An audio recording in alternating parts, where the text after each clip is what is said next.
সহমর্মিতা এবং যে সমস্ত আত্মা চলে গেছে তাদের শান্তি কামনায় আজকে আমরা এই মোমবাতি মিছিল করেছি। মিছিল শেষে আপনাদের সামনে দুটা কথা বলতে বাধ্য হচ্ছে। দেশের যে সমস্ত নাগরিক আমাদের ছেড়ে চলে গেলেন, তাদের আত্মীয় স্বজন, তাদের পরিবারবর্গ, তাদের খুশি আজকে দুঃখে রূপান্তরিত হয়ে গেল। এরকম পরিবারেরও মানুষ আছে যারা সদ্য বিবাহিতা, 6 দিন আগে বিবাহ করেছে, সে আজকে এই আক্রমণের শিকার হয়ে নিহত হয়েছে। সে আজকে পরিবার ছেড়ে চলে গেছে। সেই বোনটার দুঃখে, সেই বোনটার বেদনায় আমরা ব্যথিত হয়ে বাধ্য হয়ে রাস্তায় এসেছি। যে বোনটা আজকে তার স্বামীকে হারিয়েছে, সেই বোন যদি আমার বোন হতো, যদি মানে সেই বোন আমার বোন, আমার নিজের বোন, সে আজকে তার স্বামীকে হারিয়েছে। ফলে দেশের সরকার এর উচিত কাজ হচ্ছে সরকারের যারা নাগরিক, সেই নাগরিকদের উপযুক্ত নিরাপত্তা ব্যবস্থা করবে। কিন্তু আমরা দেখছি একটার পর একটা ঘটনায় সরকার তার নাগরিকদেরকে নিরাপত্তা দিতে সম্পূর্ণরূপে ব্যর্থ হয়েছে। শুধু ব্যর্থ হয়েছে তা নয়, তাদের যে মিনিমাম ডিউটি, সেই ডিউটিটুকু তারা পালন করছে। দেশের মানুষ আজও জানতে পারেনি যে দেশের বীর নওজওয়ান, যে 41 জন জওয়ান শহীদ হয়েছে, সেখানে 300 কেজি RDX কোথা থেকে এসেছে এখনো দেশের মানুষ জানতে পারেনি।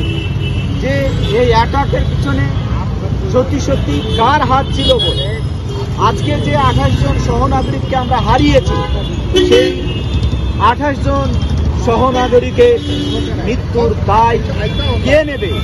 এর জবাবদিহি কে করবে? সরকারের যে কোনো মন্ত্রী, স্বরাষ্ট্রমন্ত্রী, অনেকে হয়তো বলবে যে অবিলম্বে তার পদত্যাগ করা উচিত। কিন্তু পদত্যাগ করেই কি সমস্যার সমাধান হবে? এর জবাব স্বরাষ্ট্রমন্ত্রীকে অবশ্যই দিতে হবে যে কেন আমরা আমাদের 28 জন সহনাগরিককে হারিয়েছি, কেন ওই বোন তার স্বামীকে হারিয়েছে। সেই জবাব দেশের সরকারকে, দেশের জনগণকে দিতে হবে।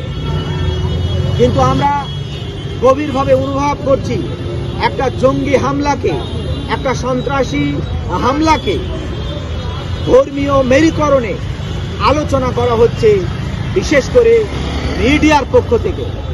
মিডিয়া ধর্মীয় মেরুকরণ এর উদ্দেশ্যে সেটাকে একটা বিশেষ ধর্মের নাম দিচ্ছে, বলছে যে হিন্দু এবং মুসলমান, বলা হয়েছে যে যারা হিন্দু তাদেরকে হত্যা করা হয়েছে।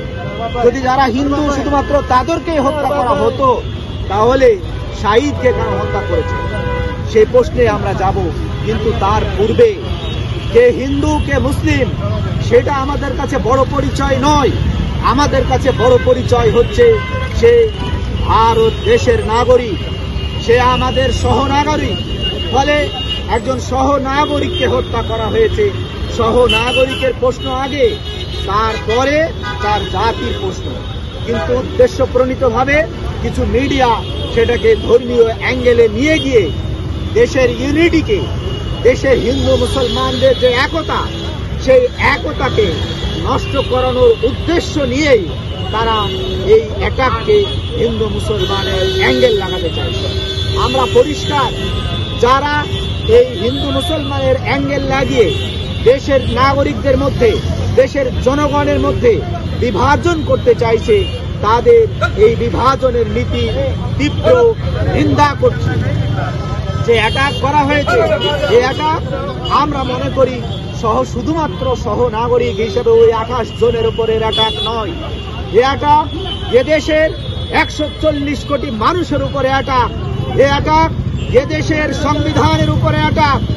অ্যাটাক এদেশের নিরাপত্তার উপরে অ্যাটাক।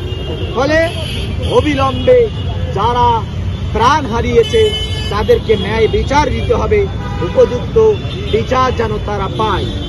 আমরা সামান্য গুটি কয়েক মানুষ একটা ক্যান্ডেল মার্চ করছি, সে খবর এখানকার ডিপার্টমেন্টের কাছে আছে, আমরা ডিপার্টমেন্টকে জানিয়েছি। ডিপার্টমেন্ট সেই খবর নিচ্ছে এবং তাতে আমরা খুশি। ডিপার্টমেন্ট তার দায়িত্ব পালন করছে। তাহলে একটা জায়গায় 28 জন মানুষকে হত্যা করা হচ্ছে একটা লং টাইম ধরে, অথচ কি করে সেই জায়গায় এত বড় ফেলিওর হয়, আমাদের আরো একবার সেই জায়গাটা চর্চা করা হয়। পরিশেষে বলবো, এই যে আক্রমণ, এই আক্রমণ দেশের সংবিধানের উপরে আক্রমণ। এই আক্রমণ দেশের হিন্দু মুসলমান যে 140 কোটি জনগোষ্ঠী আছে সেই জনগোষ্ঠীর উপরে আক্রমণ। এই আক্রমণ দেশের সম্প্রীতিকে নষ্ট করার জন্য আক্রমণ। ফলে দেশের জনগণকে, দেশের সম্প্রীতিকে অটুট রাখার ক্ষেত্রে আরো বেশি সামনে আসতে হবে, আরো বেশি একগ্র হতে হবে। দেশের 140 কোটি জনগণের কাছে আবেদন করব, আমাদের নিজেদের মধ্যে যে ইউনিটি, জনগণের মধ্যে যে ইউনিটি, সেই ইউনিটি এই সমস্ত আক্রমণকে প্রতিহত করতে পারে, এই সমস্ত আক্রমণকে ঘটাতে পারে। আমাদের মধ্যে আরো বেশি